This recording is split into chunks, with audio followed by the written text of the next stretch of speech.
Hola amigos, hoy hemos venido a la República Checa, la casa de Škoda, para contaros todos los detalles sobre el nuevo Škoda Enyaq 2025. Sí, es un coche del que os hemos hablado mucho en vídeos anteriores, pero hoy vamos a tener la oportunidad de conducirlo.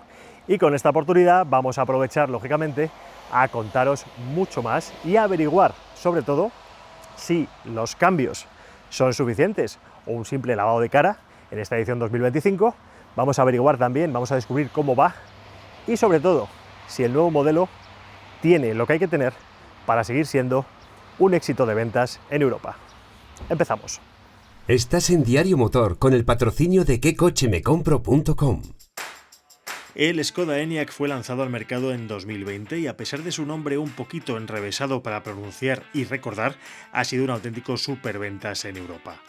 Sobre la plataforma modular de propulsión eléctrica MEB del grupo Volkswagen, es un vehículo 100% eléctrico con hasta 590 km de autonomía y que se ofrece en tres versiones, con dos baterías, distintas posibilidades de tracción y dos carrocerías, una tipo SUV tradicional y otra coupé. Ambas miden de largo 4,65 metros, 9 y 5 centímetros más que antes según el caso. De ancho, las dos tienen 1,87 metros y de alto, el Enyaq normal mide 1,62 y un centímetro más el coupé.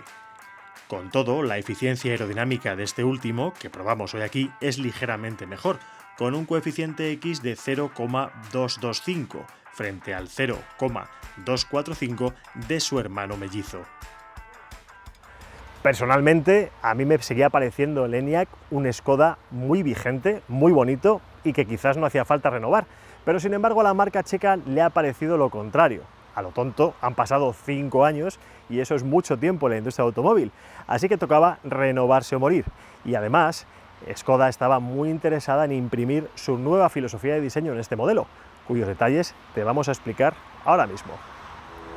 En el nuevo Enyaq todo el lenguaje de diseño ahora gira en torno al concepto Modern Solid, cuyos puntos clave ya nos enseñó la marca aquí mismo, en su centro checo de desarrollo, con el prototipo Vision. Es decir, buscan una apariencia que combine la tradicional robustez de Škoda con la tecnología más moderna y que esa mezcla sea equilibrada, sencilla y, por qué no, con un punto de sofisticación. Pero en cualquier caso, única, diferenciada del resto, algo que es siempre importante y más en un segmento como este que está tan reñido por haber tanta competencia. Los faros del nuevo modelo ahora son mucho más finos y prácticamente se confunden con otras molduras. Tienen una disposición en dos partes, lo cual no parece original, sin embargo, Škoda lo hace de una manera que sí lo es. Por ejemplo, empiezan en esta zona las luces diurnas y los intermitentes, las luces principales están aquí y entre medias, la parte de LED, en vez de ser una línea continua, lo que hace Škoda es crear como unos destellos que al encenderse hacen un efecto muy diferente y que a mí particularmente me gustan muchísimo. Más detalles. Por primera vez, las letras de Škoda sustituyen al típico logotipo de la flecha al que estábamos acostumbrados en diferentes versiones. Y por si fuera poco, la falsa parrilla que tenía el Enyaq se reduce ya a la mínima expresión y además se sitúa solamente aquí abajo. Pero parrilla hay, porque en un eléctrico este elemento también es importante. Por cierto, voy a aprovechar esto para comentar un falso mito. No es verdad que los coches eléctricos no necesiten una rejilla frontal como la de los térmicos, porque sus baterías requieren trabajar a una temperatura óptima sin sobrecalentarse. Así que aunque haya fabricantes que dejen esta zona más plana y limpia para transmitir nuevos códigos, fluidez aerodinámica y mayor eficiencia energética, que las parrillas se reduzcan o casi desaparezcan del centro del frontal es más una cuestión de modas que de necesidades técnicas. Y sí, a veces lo que es cierto es que ahí se aprovecha para poner la toma de carga. Es el momento de seguir avanzando con este coche, ver el lateral, que es la parte que quizá menos ha cambiado, como en todo restyling, para abaratar costes. Sin embargo, tiene detalles en los que también nos vamos a detener. Por ejemplo, los pasos de ruedas permiten ahora montar una llanta de hasta 21 pulgadas y, ojo con las ruedas, porque en este caso sorprende que tenemos frenos de tambor, no de disco. Frecuentemente los coches cero emisiones recurren a los frenos de tambor en el tren trasero. Esto se debe a que sus sistemas de retención y recuperación de energía apoyan siempre la frenada o incluso la inician y acaban directamente sin necesidad de pisar el pedal central.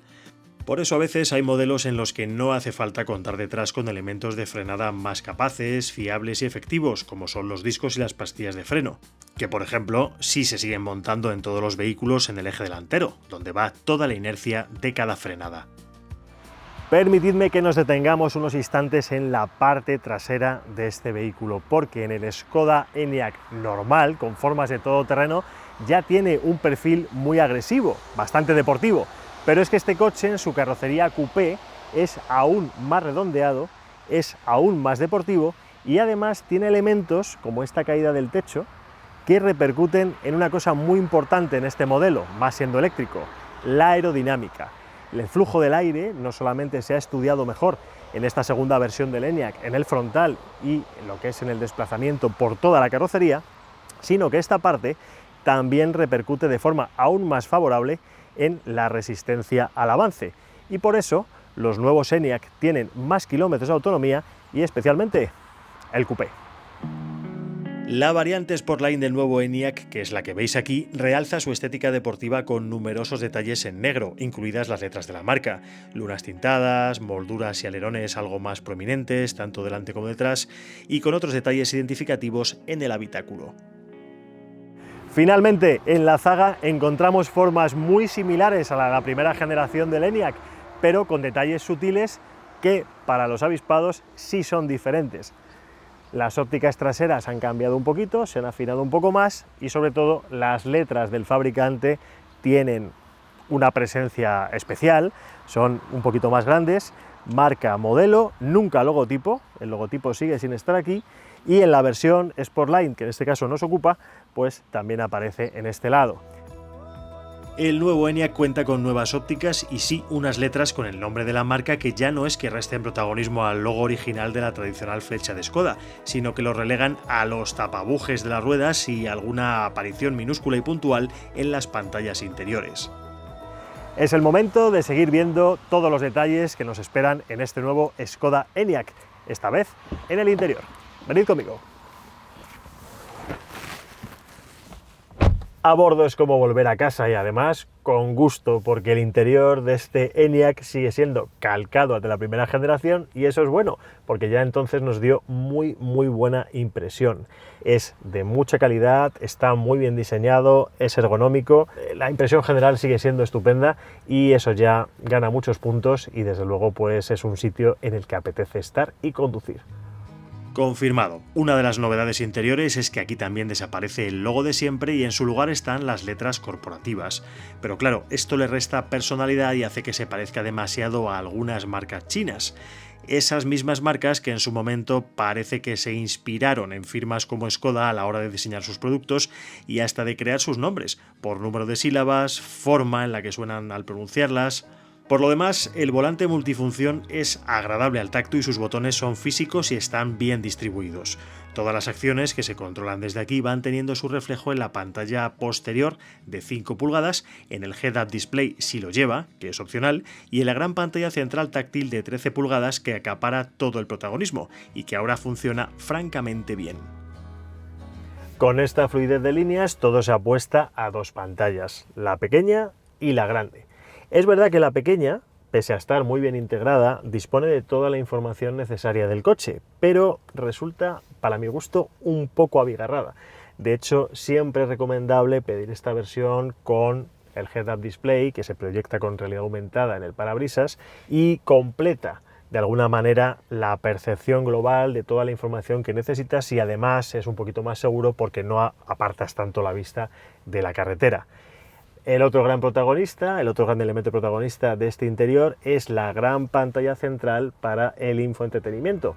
Por último, botones físicos un poco apelotonados, el de los modos de conducción por ejemplo no destaca y tendría que estar más a tiro para no desviar la mirada, y muchos huecos portaobjetos repartidos estratégicamente, tomas de conexión para dispositivos móviles, compatibilidad absoluta con Apple CarPlay y Android Auto, y lo último en tecnología de infoentretenimiento, soluciones manos libres con control por voz y asistentes de seguridad. Por ejemplo, el modelo 2025 incluye un extra de protección 360 con sistemas anticolisión frontales, traseros y laterales, asistente en atasco que controla aceleración y frenada guardando la distancia prudencial con otros vehículos, e incluso asistente de cambio de carril adaptativo, que es capaz de frenar, girar el volante y volver a acelerar al llegar a un obstáculo que no haya detectado el conductor. Tengo que reconocer que cuanto más veo este coche por fuera y por dentro, más me gusta. Y ahora toca una parte esencial en estos coches y en cualquiera, ver las plazas traseras. De momento, el ángulo es bastante bueno, quizá no es el mejor del segmento, pero es muy amplio, y más teniendo en cuenta que estamos en la carrocería coupé. Así que vamos adentro a ver qué más cosas nos depara. En el interior, pese a ser un coupé en este caso, tanto la versión normal como esta son muy espaciosos estos dos coches. Entonces la verdad es que te sientas en la banqueta y estás muy bien situado, tienes muchísimo espacio para las piernas y para la cabeza. El techo solar además crea esa sensación extra de amplitud que es muy de agradecer. Pero es que las calidades siguen siendo de verdad extraordinarias. Estás muy bien situado, la posición es fantástica para ver a tu alrededor y además para sentirte protegido. Y en el caso de estas puertas no solamente están muy bien pensadas, con la filosofía probablemente simple y clever de Škoda, sino que además tienes elementos que me gustan mucho, como esta cortina. Tienes también, pues en esta zona, por ejemplo, aireadores y botones que te permiten regular la temperatura de forma independiente en un climatizador trizona y además asientos calefactables, algo que sigue sin ser demasiado común en las plazas traseras.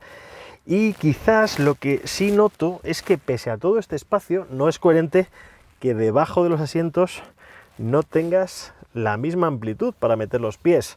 Bueno, no termina de ser incómodo, pero sí es verdad que no es coherente. La plaza de en medio sí lo tiene un poquito más complicado, porque pese a ser una plaza real, es verdad que esta bandeja de aquí en medio pues dificulta un poco más la posición.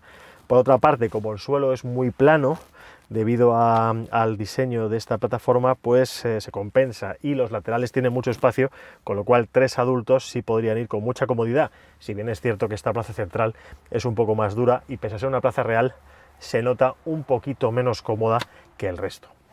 Aquí nos encontramos algo que es parte de los puntos más fuertes de este modelo, un gran maletero, tanto en su versión coupé como en su versión normal, que ubica de 570 litros en esta versión a 585.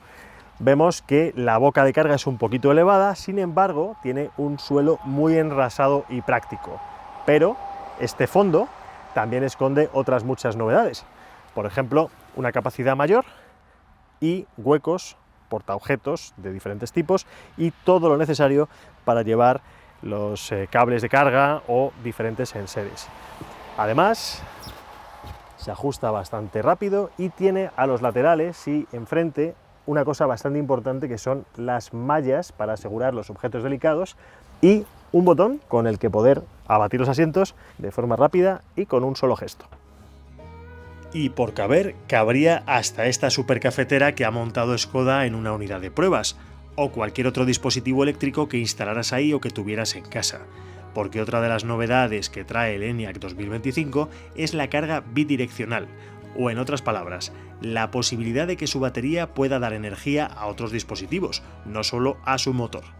Y hablando de motores, ¿qué mecánica trae el nuevo Enyaq?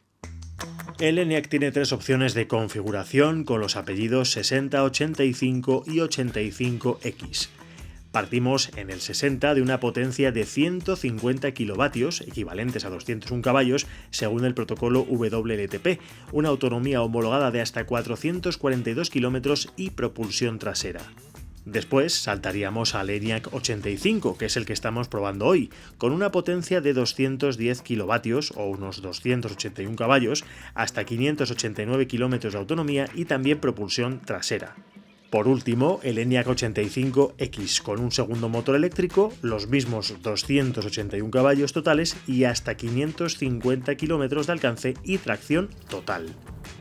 En esta ocasión, el Škoda Enyaq que estamos conduciendo hoy es el 85, es decir, el más alto de la gama, pero no el que tiene la tracción 4x4 con un segundo motor eléctrico, sino el que tiene propulsión trasera. El nuevo Skoda Enyaq podría seguir la filosofía de si algo funciona, ¿para qué cambiarlo? Así que el comportamiento respecto al primero, la verdad es que es bastante parecido, pero eso, lejos de ser negativo, es algo que está muy bien, porque ya nos tenía acostumbrados a unas dosis de calidad y dinamismo muy altas en su segmento. Estas potencias son más que suficientes para mover con soltura este Skoda Enyaq. Además, cuenta con diferentes tecnologías que hacen que la conducción sea aún más fácil y eficiente. En primer lugar, gracias a las levas del volante, algo que se echa mucho de menos en otros modelos de la competencia, puedes tener hasta 3 modos de retención y de regeneración. Otra de las cualidades de este coche, sin duda, es el confort de marcha. Vayas en el modo de conducción que vayas, siempre es silencioso y la verdad es que tiene un rodar muy agradable. Desde el botón físico de la consola central o desde la propia pantalla puedes seleccionar varios modos de conducción que intervienen en la respuesta del motor, en la dirección y en la suspensión.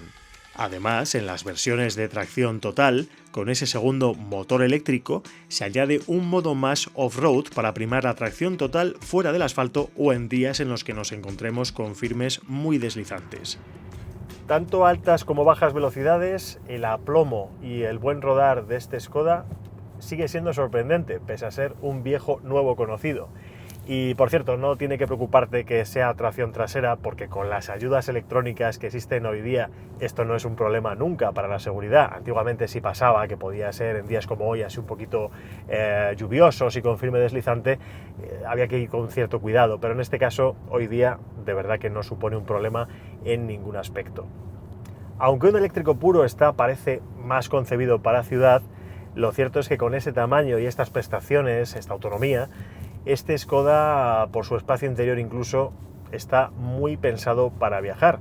Además, con las mejoras aerodinámicas, eso supone también más kilómetros que recorrer y se acaban un poco las excusas de hacer viajes largos temiendo por quedarse sin batería. Con lo cual, esto lo hace muy versátil, pese a ser un eléctrico, un 100% enchufable, y creo que tiene que ser testado también no solamente en ciudad, sino en carreteras y a todo tipo de velocidades. Según la marca, va a ser uno de los superventas de este modelo, por lo menos en el mercado español, dado que entre las diferencias de precio y los cálculos que hacen, pues parece ser que va a tener una gran aceptación. El nuevo Skoda Enyaq arranca en los 44.450 euros en su versión de acceso, es decir, el Enyaq 60 con carrocería SUV. Pero con campañas y financiación y sin ayudas oficiales, los precios de este modelo parten de los 40.281 euros.